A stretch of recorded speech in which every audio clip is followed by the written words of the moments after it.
and welcome to Wandering Through Wayne's World on WRPBiTV and Treasure Coast Video, WRPBTV. You know, we're in a weird time right now, and with things being the way they are, a lot of people are home. But there's the few that are out there making things move, making things work, taking care of others.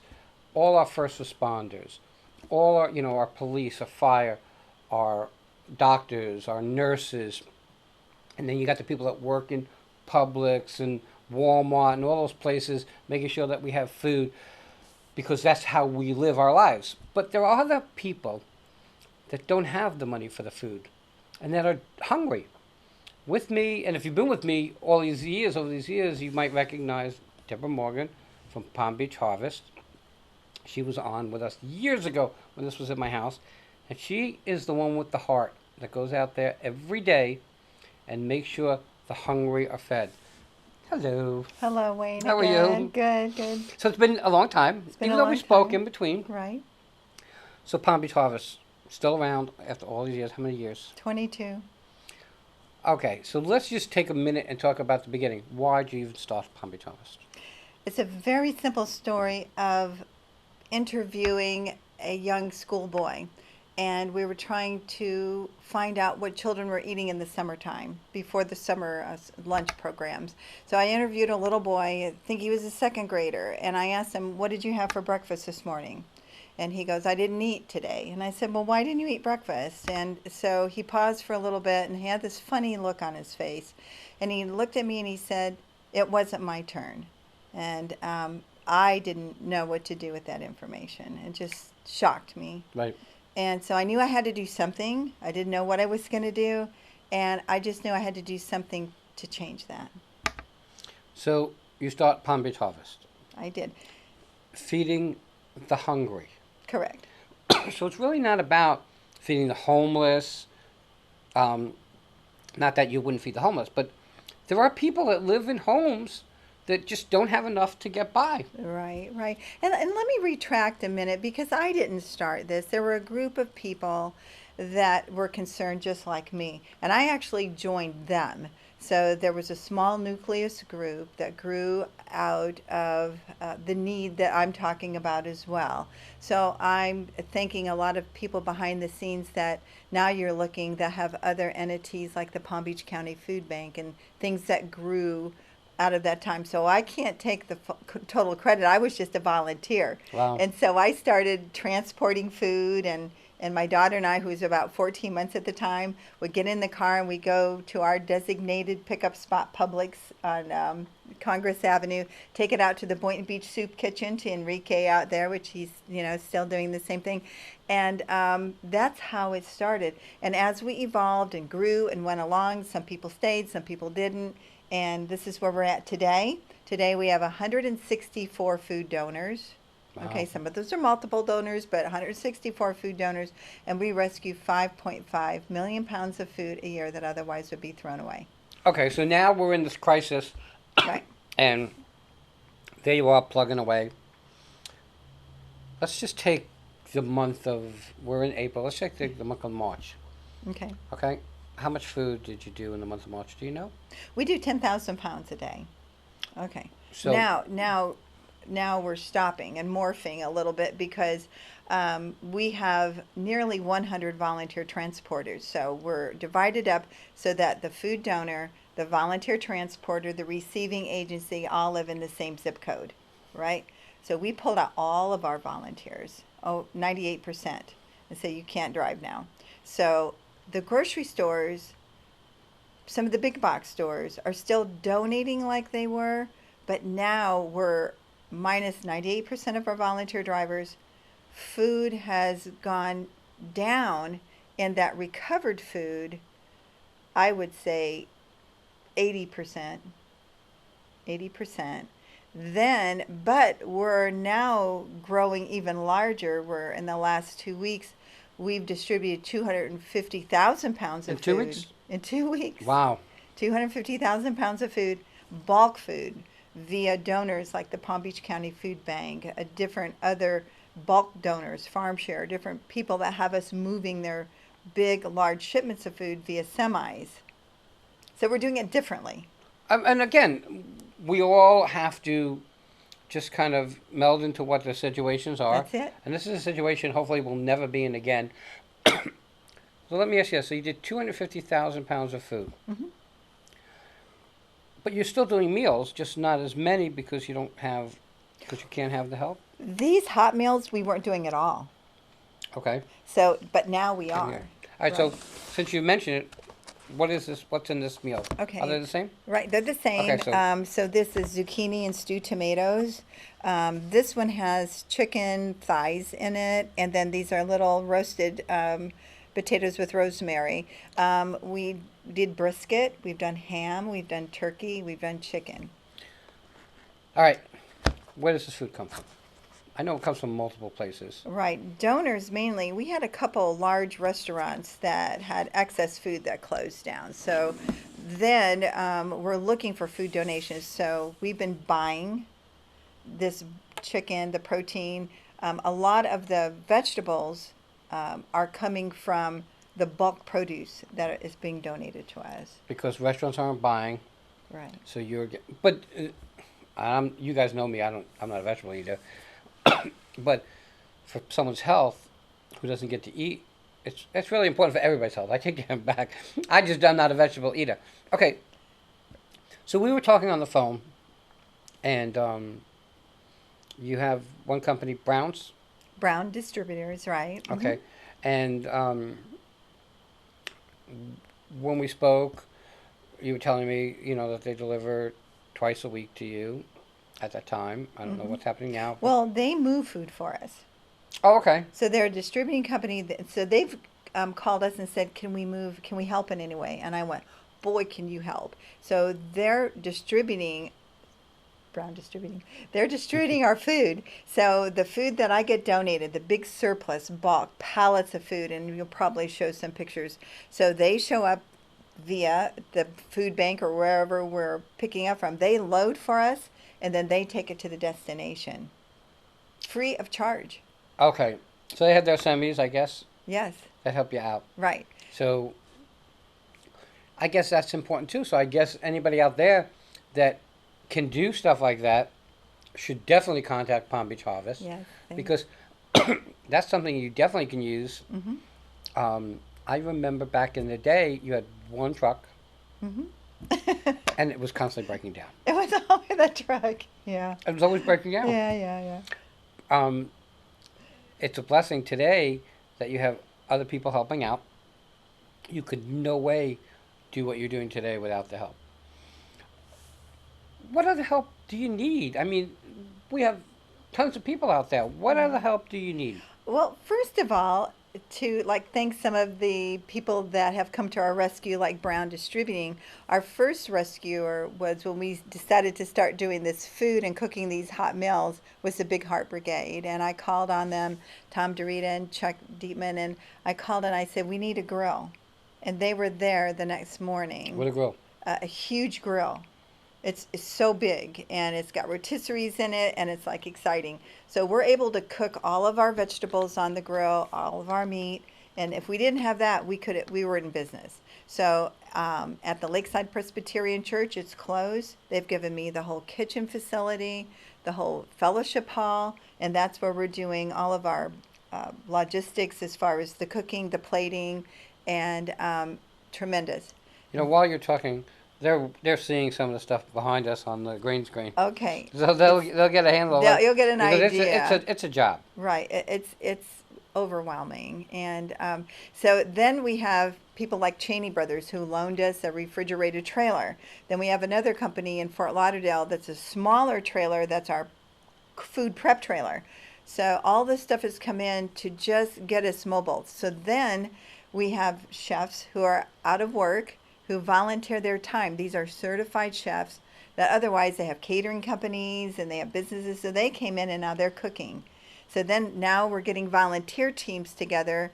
So you have to have so many people to prep and cook, and we can only have 4 in the kitchen. You have to have somebody behind the scenes that are doing the cleanup, garbage, pickup, and all that. Then we have 6 people out in the like plating area, which they'll probably show a clip of that. Mm-hmm. So that, and they have to be 6 feet apart. So we have to stage it so when the food rolls down, that everybody's that we're doing this social distancing and making sure, and so it's all coming together. You know, the Palm Beach County Food Bank opened their gates, which I usually don't get bulk food from them. Farm Shore, open up. You know, Feeding America, open up. And so we're taking this little engine that could, and we're doing it. You know, with the help of people. And minimal people that you're allowed. Minimal people were. Yeah, so we're trying to rotate people, Okay, every so day. there's a picture that came up behind us of a room with these long tables. Mm-hmm. Like the 6 or 8 foot folding tables that we always Right, get. right. And I guess where you might have been able to have 2, you have to have now 4 and 6 because people got to be far apart from one another. Right. So in that room, they're making these. Yes. Okay, so is one person making each piece of here, or is one person doing the chicken, one person doing the vegetables? Assembly. That's it. Okay, Right. so it slides it down to the next person? No, it's all staged, and then they span out and they put their part in it. We have them putting the trays out. We have people, each different person putting their entree part of it in, and then somebody coming back and closing them up, then someone coming and labeling them. Then when they're all done, then we're racking them and putting in these racks that you'll probably see. And then, okay, they're ready to go. So they are coming straight from the kitchen to delivery to the destination. That's going to be somewhere within 10 minutes. So we're playing with time and temperature sensitive materials here. So we don't allow anybody to come into that building. So we wait, and we know they're outside. They call us or whatever. They're already ready to go in racks, and they're wheeled out, loaded, and they're delivered. Who does this food go to? So far, we want to give it to everyone. We just finished with the Police Athletic League. We've done some of the senior housing downtown in West Palm Beach with St. James and St. Andrews, which is it's independent living, but it's HUD authorized. So those people are very poor. They can't get out. They can't ride the trolley now to Publix and the places they need to go. They're housebound pretty much, ordered. So we sent meals down there. A lot of meals have gone out to Belglade, to the homeless out there, and just people needing food, as well as the bulk food that we've distributed out there. And we've dedicated 3 days a week, Monday, Wednesday, Friday, 120 meals a day, going to the tent city in John Prince Park. Oh, I didn't even know there was a tent city in John Prince Park. And again, Yeah, we live, and I always talk about that, we live in our own circle, our own economy, and we are separated from a lot of this stuff, separated from the people that need our help. And as human beings, Are we 6 feet apart? no. As human beings, Actually- that's a whole other opinion that I have. Okay. But as human beings, it's someone said to me, Wayne, what do you think our purpose is, or what do we want out of living? And before I got to answer, he said, people want to live in euphoria. But that's not what they want. That's not what they need. People need to live for responsibility. Because if we don't have a responsibility and we don't produce something or do nothing, we fade away. We don't feel like we've accomplished anything. You know, you look when things go bad, how we all come together and pitch in and help one another. You do it year round, day in and day out, for 22 years. Yeah. And I became a caregiver for my mom, was 88, and didn't know what I was up against, okay? It is a job to take on and take responsibility of other people like you do. So we can't thank you enough for what you do for so many years. And you raised your own family during that time, okay? They survived me so far. Yeah. And that's me, and that's because, and the reason that I get calls is because when I do sometimes Facebook Live, they want to know. So I was promoting that you'd be on, so I knew I'd get calls. So now I have to ask you this. When this goes away, as it will, we'll never get back to normal. what's your plans will then go back to what it used to be, I guess, right? We'll see. Every day's a new day. Right. Um, I'm assuming, and well, you don't want to assume anything. We'll play it out and see. Maybe these meals will need to be continued. We were able to do a little bit of this before, and I shouldn't say we've never done that before because we have done them. And what was unique about this is that we were partnering with different groups. So we found some special needs adults, and so they made peanut butter and jelly sandwiches, and then we gave those to the Forest Hill High School, and we did it to their athletic department, gave the PB&J to the athletic department. So we'd been doing that for a couple of years. And I want to say that, that helped the Forest Hill High School football team go to the championships, and they lost by 1 point. Oh my God. But before then, they'd never done that in their life because they weren't eating properly and they weren't carving up. So then I met a lovely lady named Anne because she wanted to donate a refrigerator. If she sees this, she'll laugh.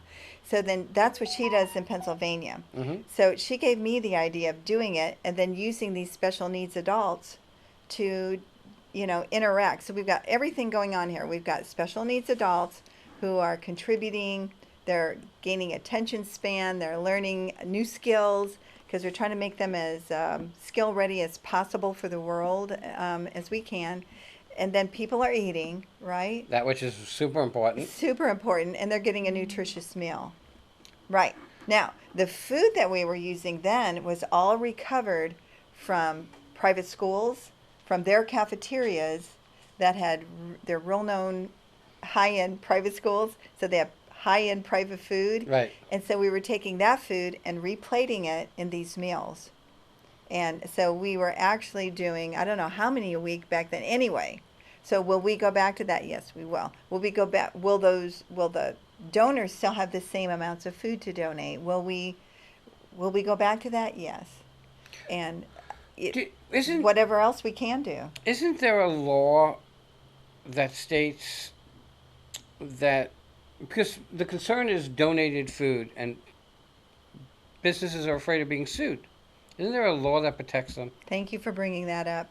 It's the Bill Emerson Law, and the Bill Emerson Law encourages the donation of rescued food or perishable food.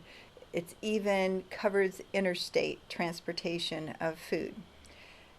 No one can be sued civilly in any way by food handling or anything because you're covered by the Bill Emerson Law. Yeah, So I mean, you could be sued. Surely it could be criminal if you did something intentional, but every good deed should be a good deed, and it shouldn't come, with concerns or worries when you're doing something good. These meals are fully cooked. They just need to be microwaved when you bring them out. No, they're warm. They can they are warm. They can take them and serve them right then. That's the beauty of that. We are doing some cold meals to be refrigerated to serve a different clientele, maybe a homeless camp or something like that. But out of John Prince Park, this may be one of the only meals. There's a guy out there called Randy, and he's the burrito man, and he does down at Bryant Park in Lake Worth, has done so for years. And so out there are other people coming in and helping at the park, but we take this, it's only, I think, 4 miles from our doorstep to their doorstep, and these are hot meals, and they love them. Okay, we're running out of time. We're going to come back, with Deborah, because Deborah is now going to, when we come back, we'll be I don't know if you ever watch PBS when they have some of the singers and comedians. Well, Casey and Spaz, we're a comedy team up here, work at the Sunrise twice a month, now do their show with us here at WRPB, because they can't do it in the theater, and they'll be doing it moving forward. They committed their show to Palm Beach Harvest. So, since you don't have to pay for the show, we're going to talk about maybe donating or figuring out a way for you to help. With that, Deborah, I want to thank you for coming in. Thank you, Wayne. Everybody, we'll be right back. Now we're going to talk. Now we got to do a couple of pieces for their show. Let me stop this and restart it.